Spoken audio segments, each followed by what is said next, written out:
Welcome to this week's edition of World Crisis Radio. This is Webster Tarpley reporting to you from Washington, D.C., and it's Halloween, so happy Halloween. Looking back to the Roman feast of Pomona, which explains the apple ducking and the pumpkins and the gourds. This is Pomona. This has got other things added in, but of course it means that this is the last chance for the evil spirits, because tomorrow, All Saints Day, with all those saints mobilized, right, some 40 to 50,000, I think, it's going to be very hard for the demons to get any traction. But today's also our election program, and here's our theme. That this is going to be the United States of sit down and shut up. And I'm not kidding. Sit down and shut up. That is the motto of the Garden State Goering, Governor Christie, right? The New Jersey answer to Nazi Reichsmarschall Hermann Goering. Physical resemblance, mental political method, all very similar. Sit down and shut up. So this essentially means the desire to crush all opposition. And I think this has revealed something deeper than what you might think. Here's my estimate. If we go along with the highly tendentious reporting of the controlled media, the Wall Street controlled oligarchical media, we could say then that the following is a likely perspective. You remember when Scott Walker took over Wisconsin in January of 2011. People were not ready for the fury of his reactionary and fascist assault on the unions, on workers' rights, collective bargaining, his draconian cuts to the education budget, and so forth. And I think we're sitting now in such a situation. The mentality, the method, the deepest commitments of the fascisto-Republican Party are what you saw with Walker in Wisconsin. And to underline that perhaps even more dramatically, Governor Snyder of Michigan did precisely the same thing. When he took over executive power, he began with this emergency manager law, right? What we've called the Little Hitler law, that allowed him, and he proceeded to do it, to install little Hitlers, little dictators, local, unelected, unaccountable dictators, eager to line their own pockets and to line the pockets of their cronies in places we've heard a lot from Benton Harbor, thanks to Reverend Pinckney, but in Flint, in all kinds of other places, the Detroit school system, and finally Detroit itself. And as Reverend Pinckney has always underlined, that is not a matter that's limited to Michigan. That's coming to you. And how is it going to come to you? Well, it's obviously easier to do this if you have the executive power in your own hands. But if we look at Obama, his pathetic weakness, this really means that if the Republicans succeed in taking over, it's going to be, well, let's call it by its name, a permanent dictatorship of genocidal austerity and endless war. And this is not speculation. Remember, McCain has promised that he will press for U.S. ground troops, land divisions, infantry, tanks, and all the rest in Iraq and Syria. Another huge conflict with the obvious possibilities of colliding with Iran, maybe with Russia, maybe with other powers in the region. And then, of course, there's McConnell, right? The Mitch McConnell secret tape with David Koch that they're going to use the budget reconciliation method, 51 votes. You've just heard this week this raving petty bourgeois id, Mark Levin, screaming at McConnell, you got to use the 51 vote method, not the 60 vote method, because you won't have 60. And I think the idea is that McConnell's trying to say essentially, let me take power and you'll see how I'll do it. Let's not advertise that we're trying to essentially take over the executive branch by mobilizing both houses of Congress against the feckless Obama. And there it is, war and austerity. And they're not talking about it. They're simply saying how much they hate Obama and other cultural populist issues. They're talking about how folksy they are and how much they enjoy castrating hogs and cutting pork and all the rest of this. So the result is the permanent dictatorship. The right to vote will be significantly restricted. If you're old, young, black, poor, Hispanic, student, anything like that, your right to vote will be under attack. There will be no unions, no collective bargaining. Money will dominate election campaigns thanks to Citizens United. The rats cabal will dance to the tune of these reactionary Republicans. They'll try to strengthen that cabal. And the idea that Obama can mount any resistance to this is hopeless. So my word for the election is vote against the Republican lockstep. Vote for divided government. Vote against the Koch Republican Party. Please take a look at my website. I did an in-depth pre-election program, about an hour earlier this week, and there you can see what I think is likely to happen. But the fact is that the majority of the Republican money bags were so stunned by the defeat of 2012 that they are largely on the sidelines, at least until now, the last few days. And it's the Koch brothers who have been carrying the Republican Party pretty much by themselves, meaning that the Congress that might take power will be a Koch Congress. Koch will own them lock, stock, and barrel. And that does not augur well for the United States. It's going to be sit down and shut up, right? We just had Ray McGovern, a well-known activist, try to protest General Petraeus at one of his speeches in New York, and he was roughed up. So it was sit down and shut up there. It'll be sit down and shut up to the unions. It'll be sit down and shut up to the peace movement and to anybody who doesn't share this monstrous Republican lockstep. Now, that's not going to go down without a lot of domestic strife. One might say civil war. I'm not bringing up civil war. That's one of the top 5 or 6 radio broadcasters in the country, Savage, Michael Savage, who's far to the right of the Republican Party, right? And really off the bounds of democracy, I guess we'd have to say, and the Constitution. And his latest book is The Coming Civil War. So don't take my word for it. They're planning the Civil War, and the Civil War will be waged against those interests that I've just tried to point out. Now, obviously, some ideas about who to vote for, who not to vote for.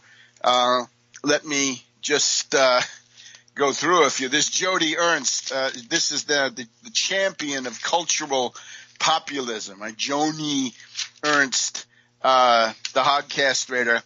That's cultural populism. That is political suicide, certainly for working people. Here in Maryland, we've got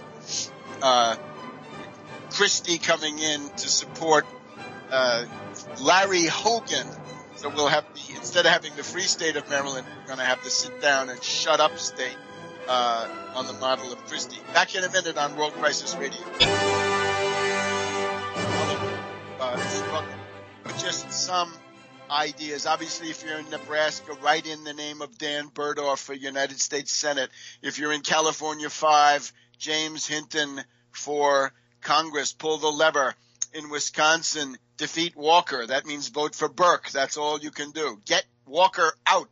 Kansas, get Brownback out. In Michigan, get Snyder out. Vote for Shower. In Illinois, boy, if you don't want Illinois to become a right-to-work state on the model of what Walker Snyder has succeeded, Kasich hasn't quite succeeded, but they'll try that in Illinois. So keep Quinn and not the other alternative. In Arkansas, Pryor, this guy Cotton, voted against the Pandemic Preparedness Act. Get him out. Hagan over Tillis in North Carolina. Tillis wrecking the economic model of North Carolina with his education cuts. In South Dakota, give Larry Pressler a try, right? He's a loose cannon. He's a wild card. Let's see what he can do. In Kentucky, this McConnell has outlived his usefulness. Grimes is better, and I would just say from a purely technical point of view, Grimes is a very disciplined, a model of a disciplined candidate. Whatever you think of the content, I'm critical of most of her content, but that iron will of discipline, that's a model for many a political campaigner. Scott Brown drives a truck. That was the hog castration of a couple of years ago. Well, he drives a truck.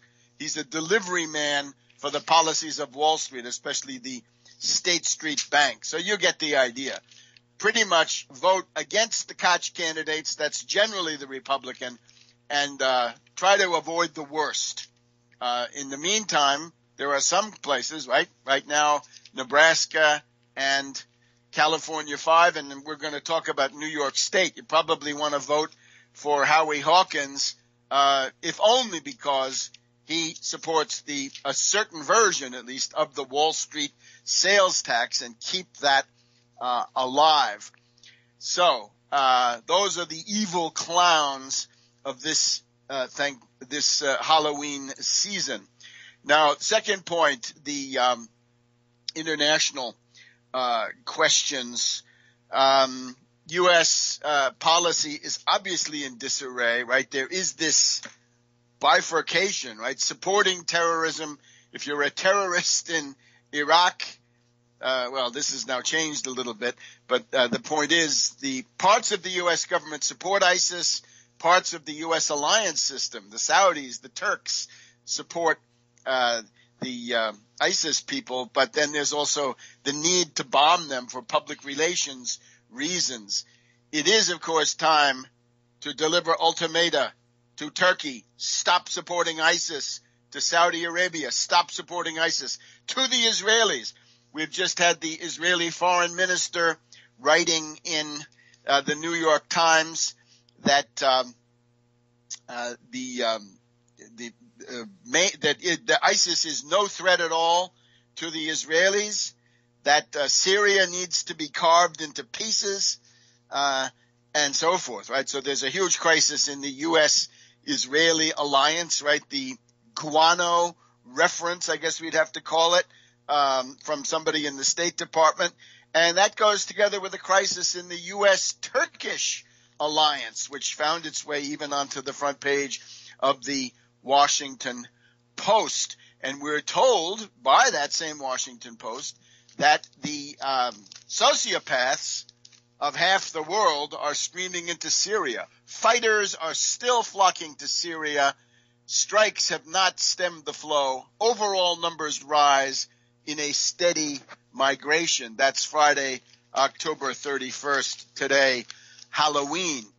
Now, behind the scenes, the strains of all this are becoming quite obvious. The New York Times speculates that there may be a purge, and the starting point for this is the Hagel Memorandum. From Chuck Hagel, Secretary of Defense, to Susan Rice, the National Security Director, right? She's supposed to coordinate the government. She's a miserable failure. Essentially, the idea is that U.S. policy in Syria is unraveling. U.S. policy in Syria, because, gosh, if you try to attack ISIS, you're going to be helping Assad, and you don't want to do that. And we've got the think tank community here, some very ugly people. Anthony Cordesman, a Strangelove, who came into the fore really 25 years ago in the first Gulf War, right? The Kuwait War. He says that this is a strategic mess. Yeah, well, that's what happens when you back terrorism and try to use it as a geopolitical tool. So the idea is that Hagel is still in office and he's joining Gates, Panetta, Hillary, and Dempsey, really, in criticizing Obama's current policy. Boy, something has to be done there, but you see the problem. And the real problem, of course, is the New York Times is speculating that if there is a purge, right, Kerry is seen as untethered. He's off the reservation half the time.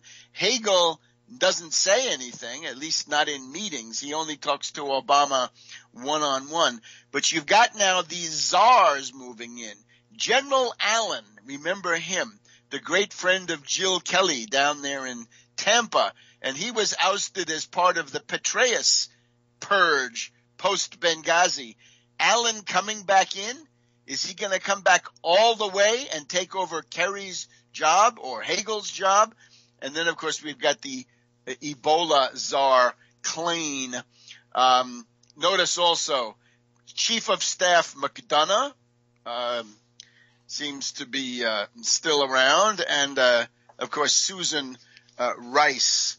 So the idea is that the instability is becoming overwhelming, and you can see this also with the Turkey and Israeli alliance crises. Now, I would like to do justice to the Valdai speech by Vladimir Putin of Russia. That is something you're going to want to read in detail, and it's worth pondering because it does show you how somebody else sees this entire thing, and it's full of important insights. Let's just give some kind of a flavor.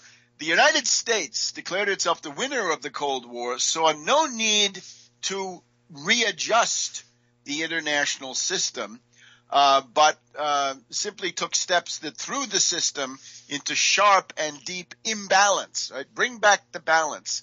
Pardon the analogy, but this is the way a nouveau riche behaves when suddenly given a great fortune, in this case, world leadership and world domination. Instead of managing their wealth wisely, they commit many follies. We'll see if we can say a little bit more about this in a minute on World Crisis Radio. Let us continue the election program. We're going to several of the key states in just a minute. But the Putin-Valdai speech, the U.S. has committed many follies, says Putin to this international gathering. The measures taken against those who refuse to submit are well known, tried and tested many times, including use of force, economic and propaganda pressure, meddling in domestic affairs, and appeals to a kind of super legal legitimacy to justify illegal intervention in this or that conflict or toppling of inconvenient regimes. Outright blackmail has been used against a number of leaders. I would also point to the tragic death of de la Margerie, the head of the French Total petroleum company, right? A great enemy of sanctions on Ukraine and a great advocate of European East-West EU to Russia economic integration. A universal diktat by the United States, imposing one's own models, produces the opposite result. Instead of settling conflicts, it leads to their escalation. Instead of sovereign and stable states, we see the growing spread of chaos instead of democracy. And the U.S. supports a very dubious public ranging from open neo-fascists, parenthesis Ukraine, to Islamic radicals, parenthesis ISIS. And how's the track record on that? First, there was the military operation in Iraq, then Libya. Libya pushed to the brink of falling apart. Why? Today, the country is in danger of breaking up and has become a training ground for terrorists. It's one of the main sources for ISIS. We have to point out, though, that Tunisia, as the Washington Post notes, is one of the biggest national delegations, if you will, inside of ISIS. Now, the economic sanctions specifically, and Putin on that. Sanctions are undermining the foundations of world trade, including the WTO rules and the inviolability of private property. They are dealing a blow to the liberal model of globalization based on markets, freedom, and competition, which has benefited the Western countries. Parenthesis, we here condemn that model from the word go. It's inherently unworkable, and Putin needs to go further on that kind of a point. However, why did the U.S. do all these things? United States prosperity rests to a large degree on the trust of investors and foreign holders of dollars and securities, U.S. securities. The trust is being undermined, and the signs of disappointment in the fruits of globalization are now visible in many countries. You got the Cyprus precedent, right? Stealing money out of bank accounts. The trend is now towards seeking to bolster economic and financial sovereignty by countries or regional groups to protect themselves from outside pressure. More and more countries are looking for ways to become less dependent on the dollar and are setting up alternative financial and payment systems and reserve currencies. I think our American friends are quite simply cutting the branch that they're sitting on. You cannot mix politics and economics in this way, but that is what they are doing. Politically motivated sanctions are a mistake that will harm everyone. And at the same time, the American colleagues tried to manage these processes using regional conflicts and color revolutions to suit their interests. But the genie is out of the bottle. And specifically on Ukraine, he says, how can you try to move Ukraine into the European Union over a process of months? Russia remains Ukraine's main trading partner. And when you look at Russia, Russia wanted to join the World Trade Organization. Again, I would dissent on the advisability of that.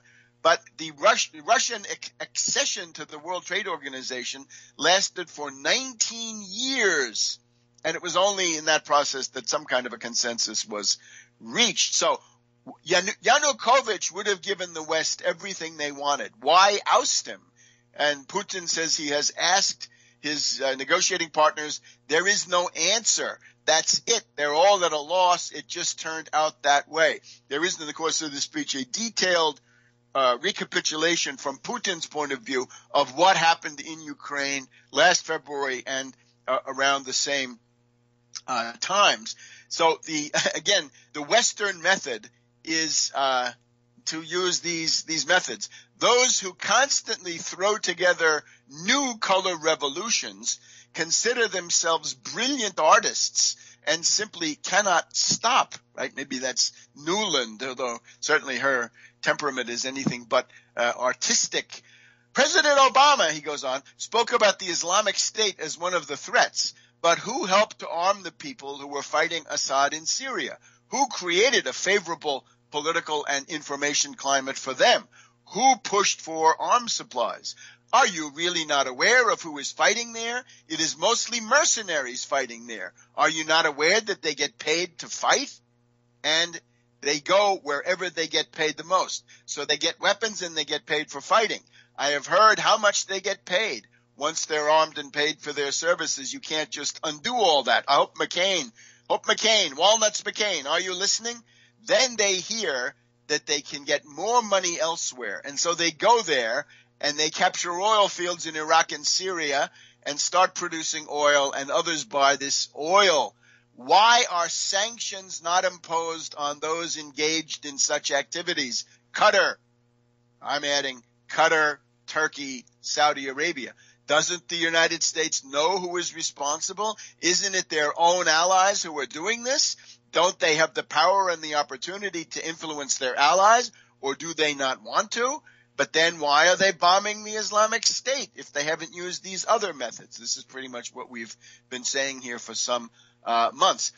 Then ISIS started producing oil and were able to pay more, and some of the rebels fighting for the so-called civilized opposition rushed off to join the Islamic State because they pay better.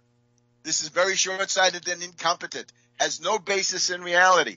We've heard that we need to support civilized democratic opposition in Syria, and so they get support and they get weapons. And the next day, half the rebels went off and joined the Islamic State. Was it so hard to foresee that possibility a little bit earlier? We are opposed to this kind of U.S. policy. We believe it is misguided, harmful to everyone, including to you. Bravo, Putin. And concerning Libya, what was the result in Libya? Your ambassador was killed. This is a little bit of shorthand, but the idea is clear. Who's to blame? You blame yourself. Was that a good thing for the United States with your ambassador killed? It was a terrible thing, a terrible tragedy. You should not look for scapegoats if you are the ones who made the mistakes.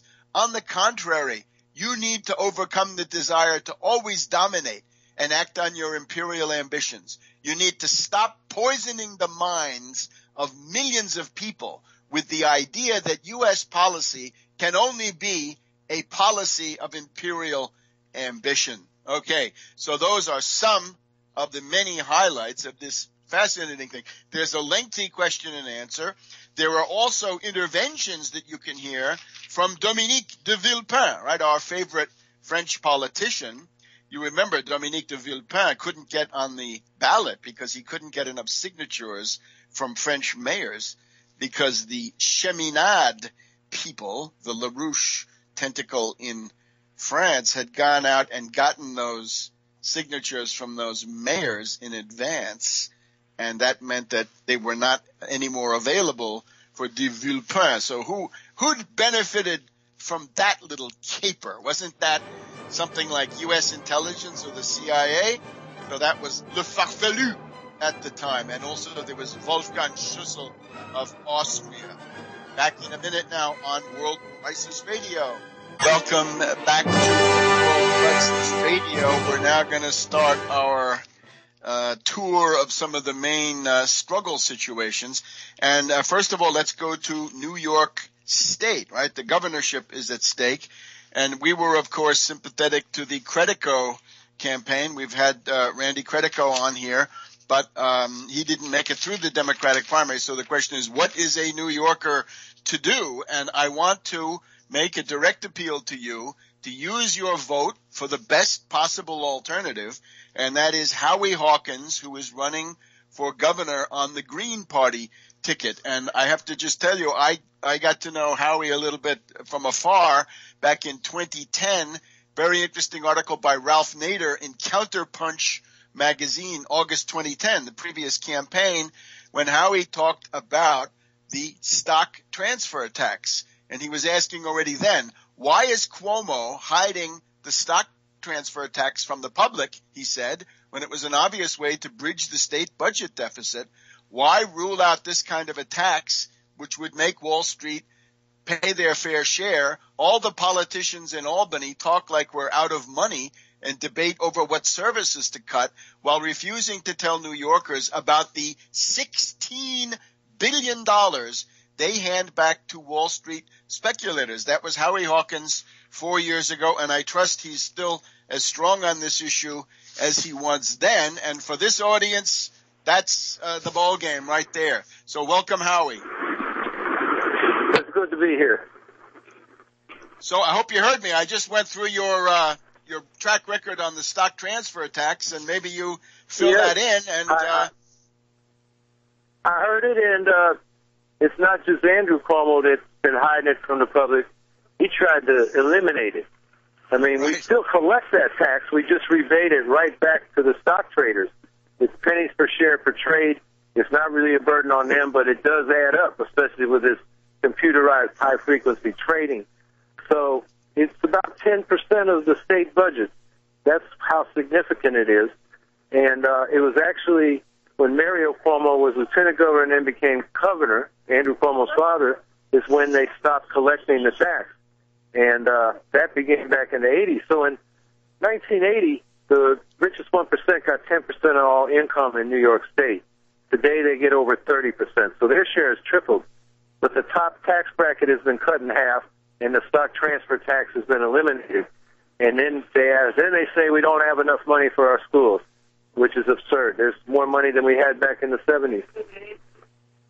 So maybe, Howie, if you could just sum up, $16 billion at one point, anyway, recently, that was repaid to Wall Street. I guess the blackmail is if you don't make us exempt from taxation, we'll go to New Jersey or Connecticut, which I don't think they can do. But give us some idea of what has been cut to make possible this tremendous bonanza for Wall Street speculators and flash boys.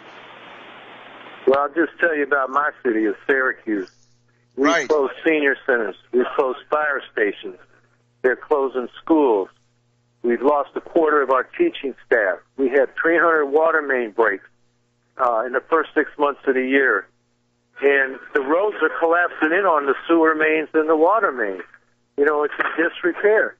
And we have a poverty rate of 38% and a child poverty rate of 55%, and the services are not being delivered to our people anymore. And then the state says we don't have the money. They have the money for tax breaks for the rich, but they won't tax the rich and fund the public services that the 99% of us use. That's the situation. Okay, and I understand that Cuomo has even removed another sort of supplementary tax, the bank tax.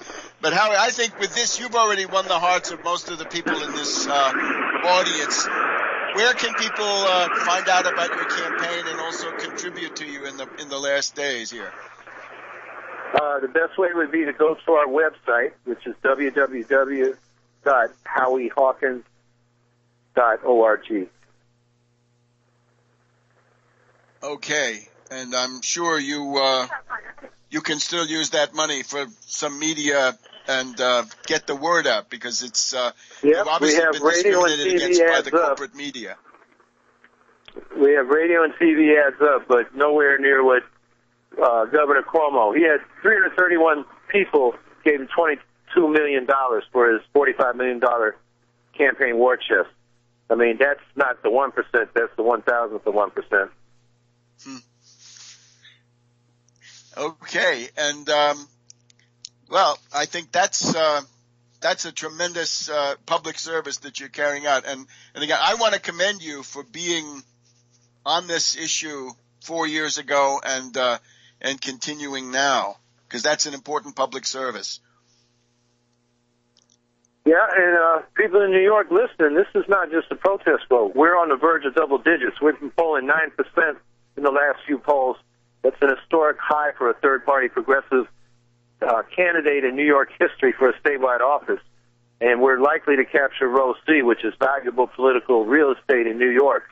So politics is a process. The election is just one event in that process. So let's see how many votes we can get, and then we'll parlay that into moving these issues forward after the election.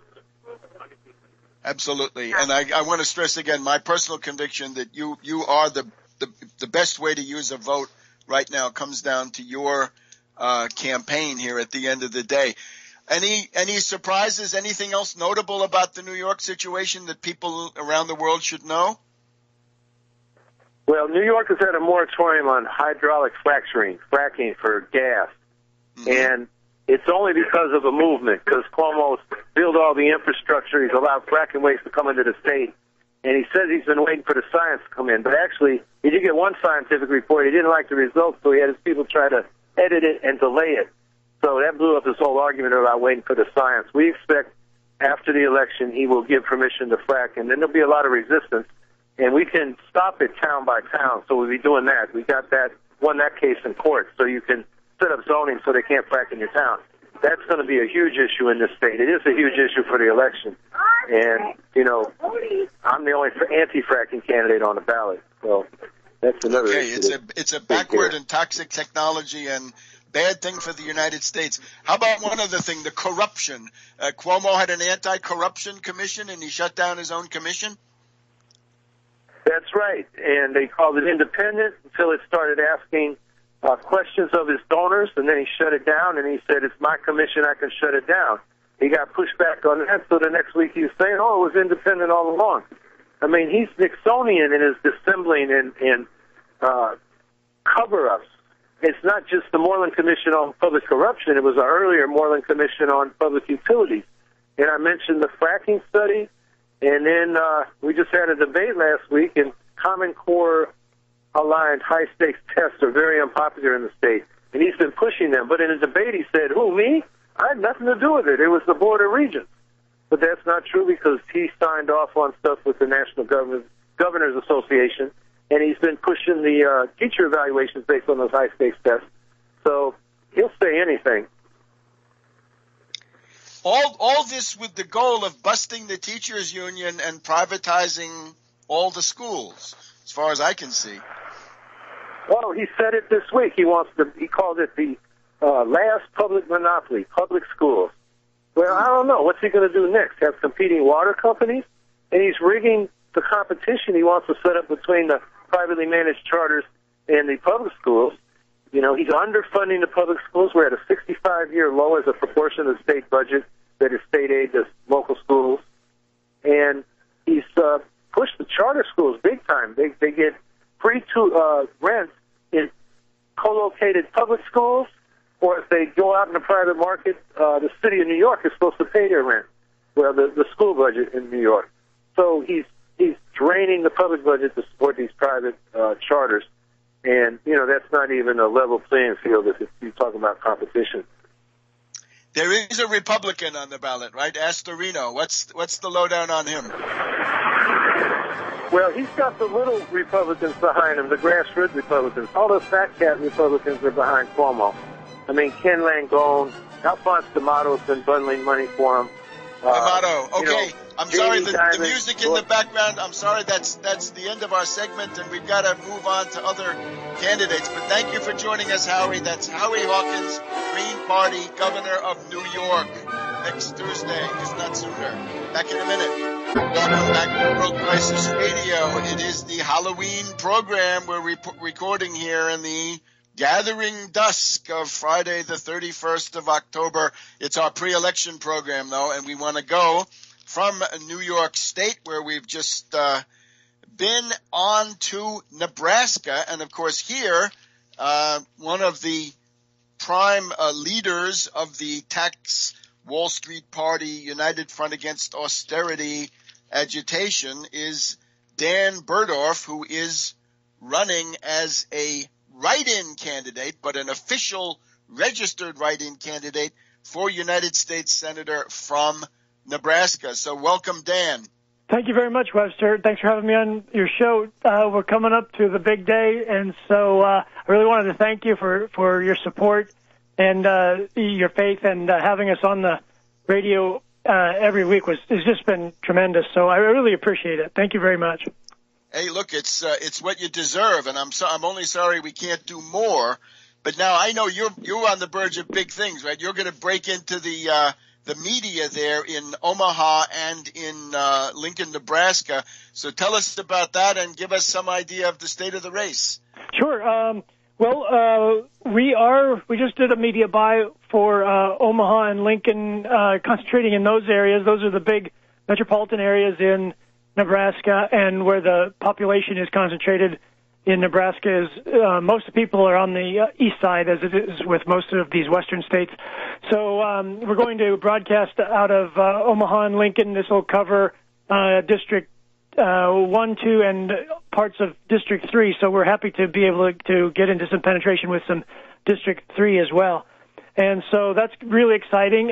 We made as much media, we got as much as we could, and we took the best advice we could find from some of our media representatives, and we bought as strategically as we could. I think we're going to have a nice selection of radio channels and a good spread and a good repetition on a lot of these channels. So we're looking at a spot for a candidate out here in Nebraska is it can be as low as $10 and as high as we got a good price, I think, but we're paying between $10 and $45 per spot. It just depends on the spot. So that's really, we're really happy with that. And of course, otherwise the race is shaping up the way we thought it might. First of all, I got to say that the reason I'm in this race is that my grandparents' generation was promised 3 times before, during, and after World War II that there would never be the kind of economic misery that they saw during the war. And so I said this before in different appearances, but Frederick Douglass, as everybody knows, the quote, "Power concedes nothing without a demand. It never did, and it never will." And we have to demand our economic rights, and these are our birthrights. They're won by, depending on who you are, by your grandfathers and grandmothers or your great-grandparents. And I'm talking about the rights to health care and also to a fair market for what you produce. So there's an alternative to this stagnant economy, and it's worked many times. This alternative has worked against foreign threats, against the Civil War, and in the Great Depression. And we have a brighter future for ourselves, our children, and our grandchildren if we grab it. And I'm talking about 30 million new good-paying jobs, 21st century infrastructure, 21st century power, 21st century transportation from coast to coast, and strong industries and agriculture. And our plan at danfornebraska.com, we have a plan to build it and pay for it that won't add to the tax burden on hardworking taxpayers in America, and it won't add to the debt, and we won't have to go knocking on China's door to get it. So I really encourage people to take a look at my plan at danfornebraska.com. Well, I'm talking about I would also encourage everybody to go to that danfornebraska.com website. Thank you. I'm talking about adding 30 million to buy new jobs more to the time, economy. right? It's not too late. So somebody comes forward now, they might be able to finance an expansion of what you've already got going. That'd be wonderful. And of course, we really welcome it. Anything that people could help us with will, defer the cost of this advertising campaign and also help with our campaign costs as well. So regarding the way the campaign is shaping up, those things that I talked about just a moment ago, that includes industry and agriculture costs, agriculture giving them 0 to 1% capital costs, things like this. These are all these opportunities that I've just listed stand in opposition to my GOP opponent, Ben Sass, who champions the tired, failed path of killer cuts and a race to the bottom. And he's been revealed in this race to be a puppet of Wall Street bankers, and his hands will be tied by the strings that support him, that's for sure. He's failed to answer why he's always in orbit around scandals, and he's failed to address how his background in the most elite circles in Britain and America prepare him for service to the average American. So these are some things that I hope that the Nebraska voters can see before they cast their vote. And I'm sorry to report that Mr. Domina, the Democratic candidate, did not mount a stronger campaign. I would have liked to see that. I was hoping for that. And we had one of our opponents we've met on the campaign. He's a very decent fellow named Todd Watson. It was reported to me that he has spent out of his own personal money $100,000. And I imagine if Mr. Domina had supported himself proportionately from his own money, I mean, he's a multimillionaire, $22 to $87 million, something like that is what he reported to the FEC. He could have mounted a pretty impressive campaign, but he chose not to. And I think that perhaps if he would have, and he and his team would have spent more time on my website, danfornebraska.com, and digested a little bit more information, they would have found something worth fighting for. But in the last days of this campaign, I'll be asking Nebraskans to vote for the best program on the ballot, and or the best choice they have for voting, and also asking them to write in the strongest protest vote. So we're in it till the end. And I'll be shaking hands at the Nebraska home game at Memorial Stadium tomorrow. There'll be 90,000 people there. I'm not sure I'll be able to talk to them all, but we'll be running radio spots through Tuesday, and the spots will be concentrated in Lincoln and Omaha, like I said. So we're getting into all the congressional districts. So if your listeners would like to help, and they've helped so much already, I have to tell you, Webster, your listeners have been really great, and I really appreciate them and you. But if they'd like to help some more, danfornebraska.com, or they could go to they could send me contributions or support through the mail at Friends of Dan Bergdorf, P.O. Box 6584, Lincoln, Nebraska 68506. So and Dan, that's yes, sir. The other question is they're going to have to write your name in, right? So it's got to be They're going to have to write my name in. B-U-H-R-D-O-R-F. Am I right? You're correct. Dan Bergdorf, B-U-H-R-D-O-R-F, is the name you'll write in for Senate, and they'll be those will all be counted by the state. We're registered and certified with the state. All of the write-in votes will be supported and counted.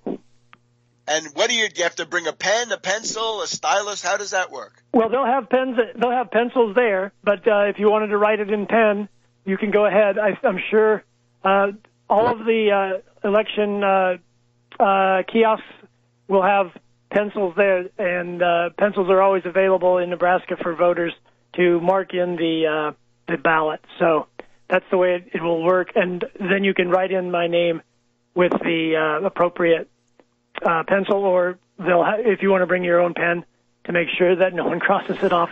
You have to approximate my spelling, and then you'll be fine. All right. Well, that's the obvious thing to do. That's your vote. United States Senate, Dan Bergdorf, D-A-N-B-U-H-R-D-O-R-F. Bring your pen and be ready to write that in. Send them a message and in favor of a program. Thank you, Dan, and best of luck. We'll be in touch, and you'll be back next week to give us a welcome back to World Crisis Radio. It is our Halloween program, Friday the 31st of October. It's our pre-election program. So we now want to go out to Napa, California, the 5th Congressional District of California, and get the closing statement in many ways, on this program anyway, of our good friend James Hinton running for Congress against the entrenched Democratic hack Mike Thompson. So, James, I get the impression that your candidacy is gathering tremendous amount of media attention right now in the closing days. Can you give us the lowdown on that? Sure. Well, thanks for having me on again. I've been getting a lot of local coverage out here on the radio. In Sonoma, I've been a regular on 91.3 FM, KSVY. You can hear it on ksvy.org from anywhere. Also up in Lake County on 88.1 FM, KPFZ. There's a nice interview I had up there. You can hear it on my Facebook page. If you go to James Hinton for Congress on my Facebook, we have the post there. It's a 1-hour clip, the last 40 minutes. It's me talking about our New Deal, the Tax Wall Street Party's New Deal for our economic recovery program. Then locally in Napa, my hometown, I've been on 99.3 FM, KVYN, and since then I've been running radio ads on 2 of the local stations, 99.3 FM, KVYN, Sauvignon Rock, and the AM station 1440 AM, KVON, which is our sports station here on the AM dial in the Napa, Vallejo, and East Bay regions. So a lot of people can hear about our platform on there. We got a lovely radio commercial put together by the Tax Wall Street's Daniela Walls, as well as my closing statement at the end that I support the message. But it's getting a wonderful return. You know, we've heard a lot of good reports from it already. So we're pumping the airways with that, and then the local newspapers have been coming in with some nice coverage. On Tuesday, the Press Democrat had an article. That's the biggest newspaper out here. They say that Thompson's seat is safe, But when you get to the part about our program in here, who I am and why I'm running, it opens. It says, "Look out, Wall Street," and it talks about my plan for the 1% Wall Street sales tax, and also our protective tariff, and how we're going to shift the tax burden with local tax deductions, federal tax deductions for the working families out here. With Wall Street paying their fair share, we can shift the tax burden. And then the best article came out by the Vallejo Times, I believe, on Wednesday, which they tabbed it as David versus Goliath. And I'm not. You're the history professor, Dr. Tarpley. Who won that battle, David versus Goliath? Remind me. The big surprise was the David one, because Goliath was, of course, giant, right? But he was overconfident, and he was also a Philistine, which is not a good thing to be. David. So if you're David, that's actually a kind of veiled endorsement. Well, if you read the other newspapers, from the Napa Register to the Press Democrat, they clout Mike Thompson as a crushing, easy coast victory. So I must be David. And if this last article, which keeps getting picked up all over the Bay Area, it's been, not only was it the Vallejo Times Herald's piece, but it's been run since in the Contra Costa Times, I believe the Oakland Tribune as well, and many other local East Bay news outlets. You see it on the internet all over the place. So it's picking up a lot of steam. And Mr. Thompson in there, I guess he doesn't agree with. He says that I'm out of touch with the voters. So I guess Mr. Thompson doesn't think the voters are in tune with all this Wall Street sales tax. But we'll have to see when they hit the polls here. I think we're very much in tune, and that's why he's avoided me in the in any kind of debate. If you think I'm out of touch, Thompson, then why are you running from the League of Women Voters? Why didn't you come out and debate me if you've got nothing to hide? The entire polling universe is that people are sick and tired of the two established parties. They're sick and tired of the special privileges of Wall Street. And I would say, compared to a lot of, there's a wing of the Democratic Party, right? There's Elizabeth Warren and Bernie Sanders. They are extremely vague about what you want to do to rein in Wall Street's power, to break their power, whereas you are absolutely explicit. And that, I think, is a tremendous merit. Well, I think it shows how strong our platform is, because when Tony Burchins is talking to him and he says, James Hinton wants to tax Wall Street. Okay, when you're Mike Thompson and you don't have anything to come back with it, you just got to attack the guy on his personality, on where he come from. He called me a radical. He says I'm out of touch with voters. He has to attack me because he doesn't have a solution like I do. He has nothing to come back with on the Wall Street sales tax. That's how powerful the Wall Street sales tax is. So getting that out here in the message every day is it's doing well. So Thompson, I think it's showing that he really has no answers for our problems, and all he can do is attack me. But moving forward, we have a new article today. A letter to the editor was published up in Lake County. That's the northern part of our district. Okay, they printed a nice article, and I've already received, it got printed online 45 minutes ago, and I've already received an email from somebody who voted for Mike Thompson and is regretting it since reading this late article. But it's a wonderful article. I urge everyone to get on my Twitter and check it out on Hinton, the number 4 Congress. Also, you can read it on my website at hintonforcongress.com. That's HINTONFOR Congress.com. All these new news articles are up there. You can take a look at them. They're wonderful, wonderful articles, and I'm hoping it's going to sway a lot of these votes here at the end. Most people have not voted yet. Most people probably aren't even planning on voting. So if we can get their attention with some of these late articles that are coming out like this is the perfect time to really get some momentum here for the last few days when most people are planning on voting. A lot of people just enjoy voting on the last day, so they're going to hit the polls on the last day. And having our message right here at the end come out so wonderful, I'm expecting good results this election. So if you want to help support Mike the Thompson, campaign, maybe he should look at the example of, some Republicans like Eric Cantor, right? He thought he was invulnerable too, sitting on a big pile of money, and yet it turned out different. And I would urge people, if you're disgusted by the system and you don't usually vote, here's a reason to vote. Right. And if you want to help support us, I have ads running all weekend on the radio, but I'm going to run some more on Monday and Tuesday, the final 2 days. So if you can come to my website and come to the support button, help us out. We'd like to keep getting this message out there. Let's get the banksters back to Wall Street. Best of luck, James. We'll talk to you next week Webster. and see how it went. More power to you. Thank you, Webster. We'll talk to you soon. Okay. Back to World Crisis Radio.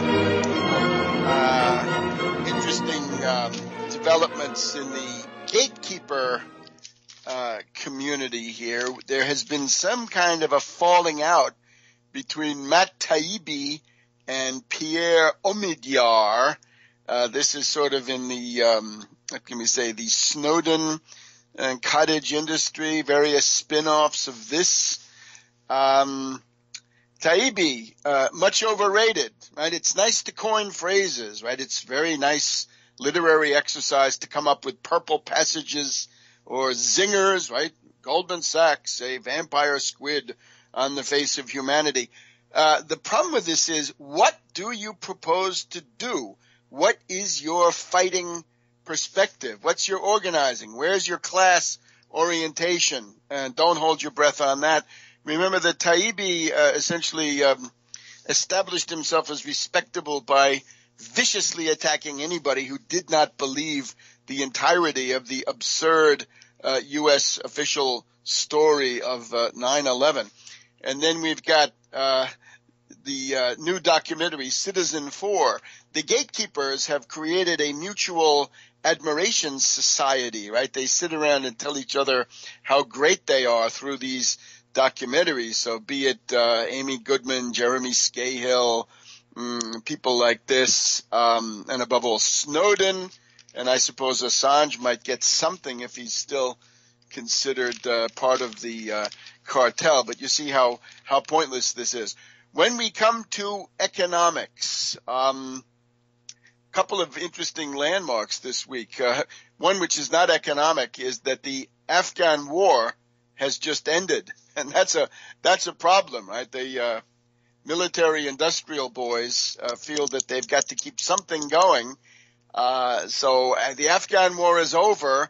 Will there be some kind of a crude provocation to find some substitute conflict? And this, unfortunately, this sounds unbelievably schematic, but this is how they think, how they operate. The other thing that has ended, and you'll see the same idea, quantitative easing 3 has come to an end as of this week. The Federal Reserve now says that their support operations for toxic, bankrupt, kited derivatives, especially collateralized debt obligations, mortgage-backed securities, as they're called, right? They bought up several $1 trillion worth of this, right? They've spent $3 to $4 trillion on support operations for rotten derivatives. Those have gone on the Fed balance sheet. That could have actually given you a pretty fair recovery, right? We'd like to have $5 trillion, but $3 or $4 trillion will also get you something.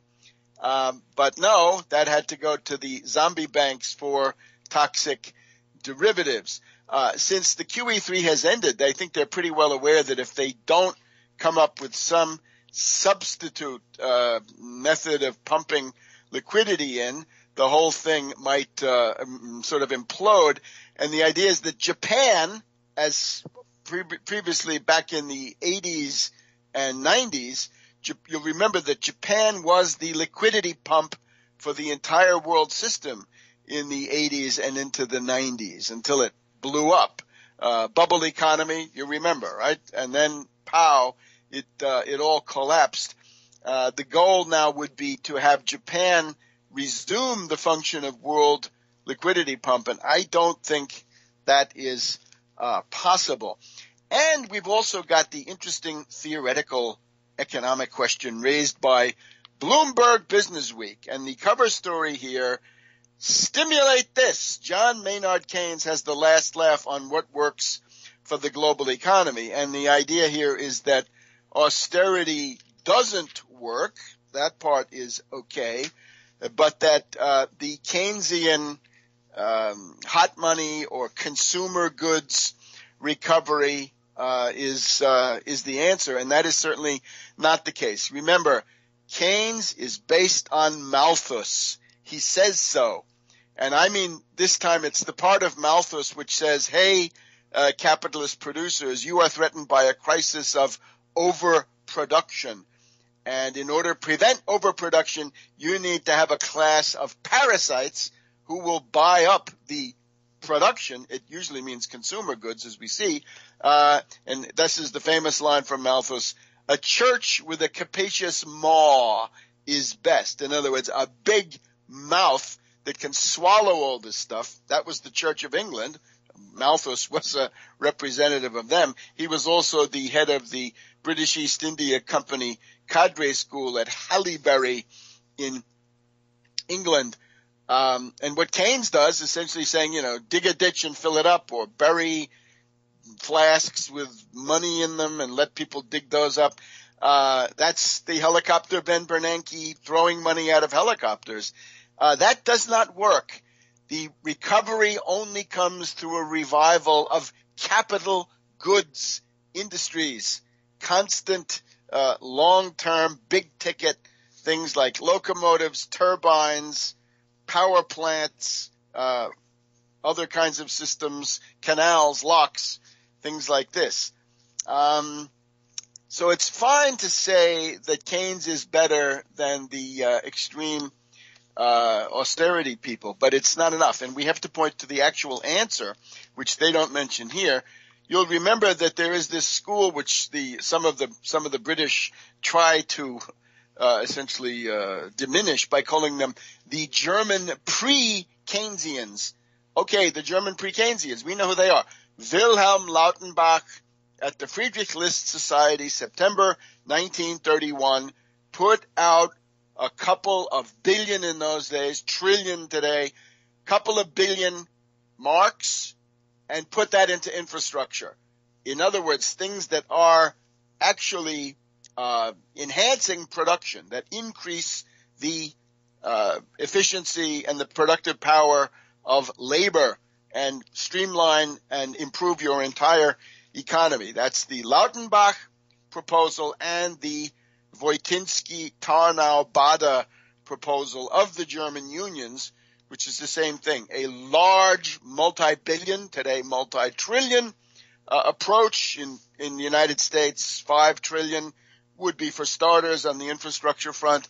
In Europe, 5, 6, 7, depending on how it goes. But you get the idea.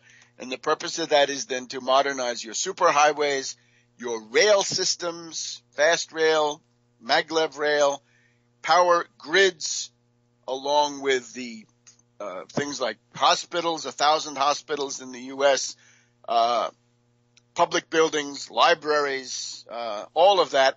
And then you can get even into your science drivers, your high-energy physics, the ITER, thermonuclear fusion power. You get into your areas of aerospace.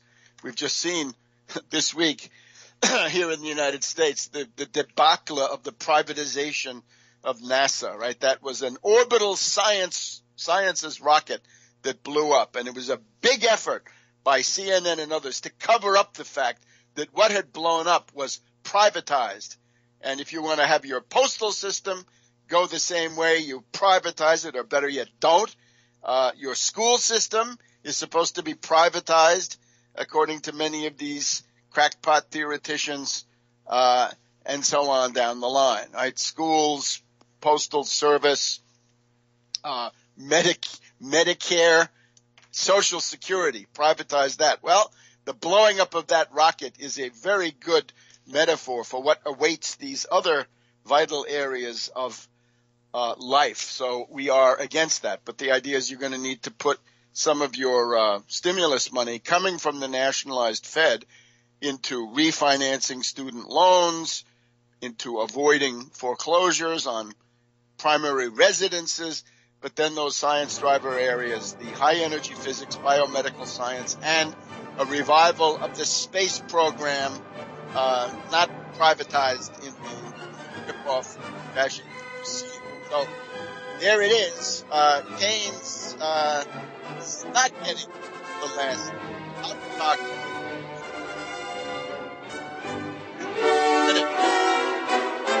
Welcome back to World Crisis Radio, already the last segment of our Halloween broadcast, which is also our pre-election broadcast. Got to tie some things together here.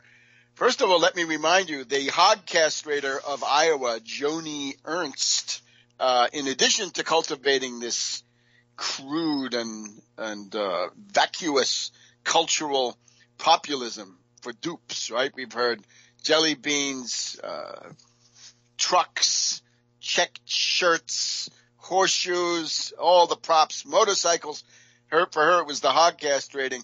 She's also into 9mm pistols to defend herself against government officials who feel that her rights are not important. Now, that is the Sharon Angle lunacy of Second Amendment remedies, right? Armed resistance, civil war, as if that hadn't been tried and received the result that it deserved. But Joni Ernst wants to talk about this stuff.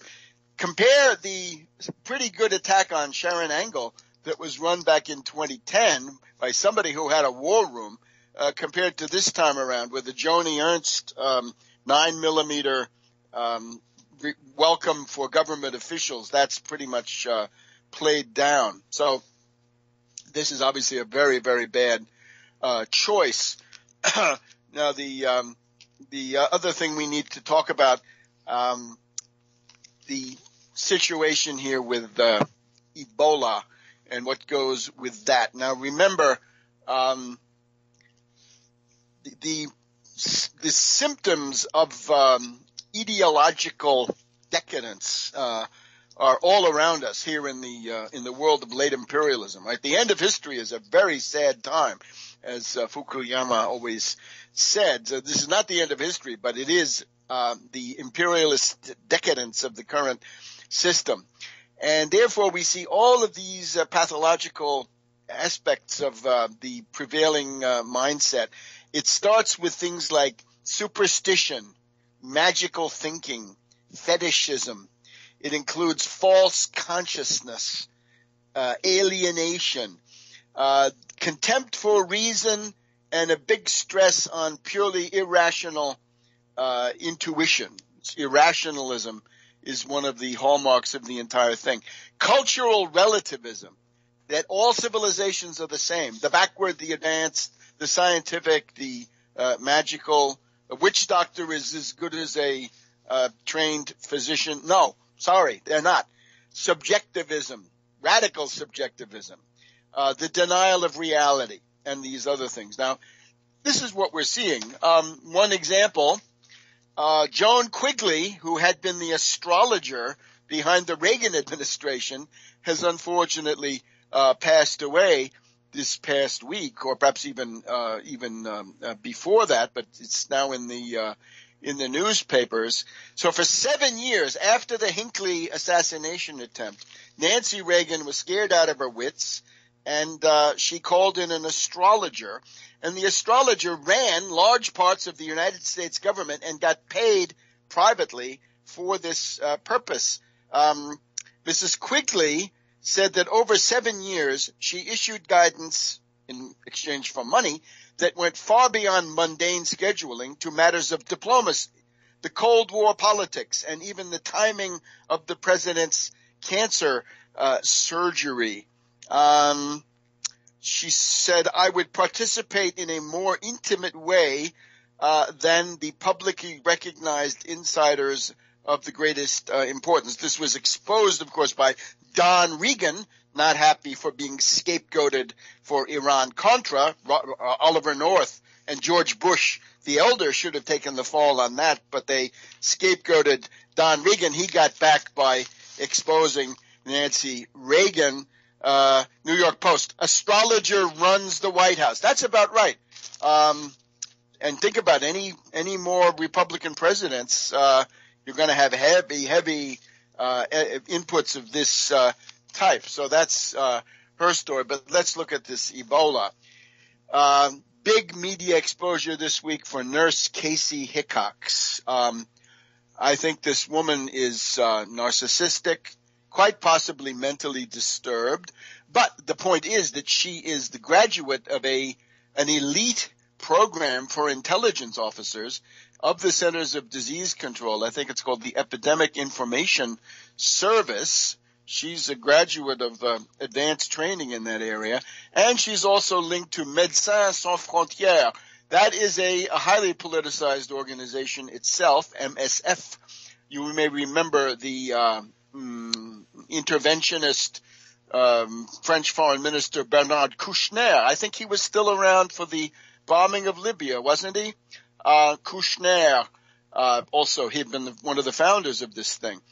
So now, this woman arrogates to herself the idea that she can decide whether quarantine measures are in order or not. Now, there is no doubt that American states have quarantine powers. These have been used traditionally over time. It is interesting that Casey Hickox says, I am the victim of all this. Well, actually, the Africans are the victims, and then other people who have actually gotten it, those are the victims, not Casey Hickox. And she talks about stigma and that she doesn't want to be a pariah. This is absolutely off the charts. Any serious, trained public health official or caregiver knows that quarantine and or isolation are normal, routine aspects of public health.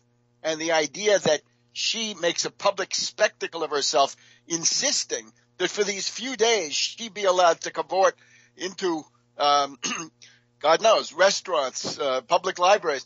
You have to figure that any establishment she visits is going to be closed down. We're told that the hospital where she works is getting phone calls saying, we want to know if she's going to be there, because if she's there, we're not coming. This extends to her local pizzeria.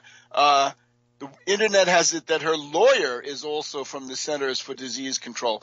I would tend to regard her as a kind of Jessica Lynch of the current situation. Remember, the idea of Anglo-American propaganda is always little people. You've got to have a concrete person who embodies the thesis, because many people cannot relate to abstract ideas, only to people. Jessica Lynch was produced in such a way. Casey Hickox is now being produced, and I'm really wondering, is Jerry Bruckheimer on the case? Quite interesting to find that out. What she doesn't seem to understand is that there's an objective side to this and a subjective side. For her, there's only the subjective side, radical subjectivism. I don't want to be confined. I am the victim. I'm a narcissist. Again, I think this is pretty unstable mental processes. But the objective side is really what we have to look at. The goal of public health is to prevent certain disease microbes from entering the population in question. If you can keep them out, you want to try to do that.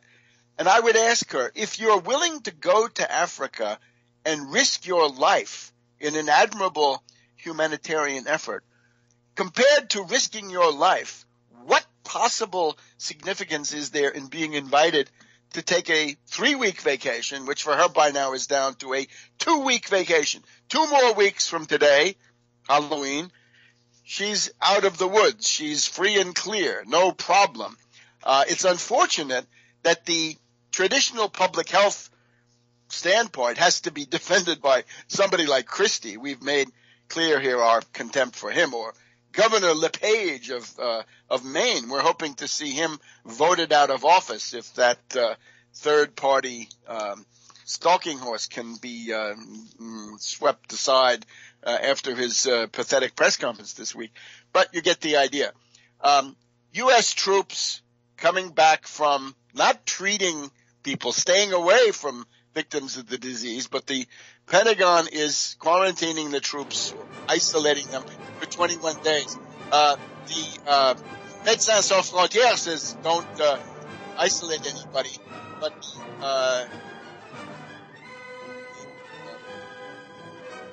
Nurse organization, this other doctor we worked for, Samaritan's Purse, they say 21 days, and the hospital says 20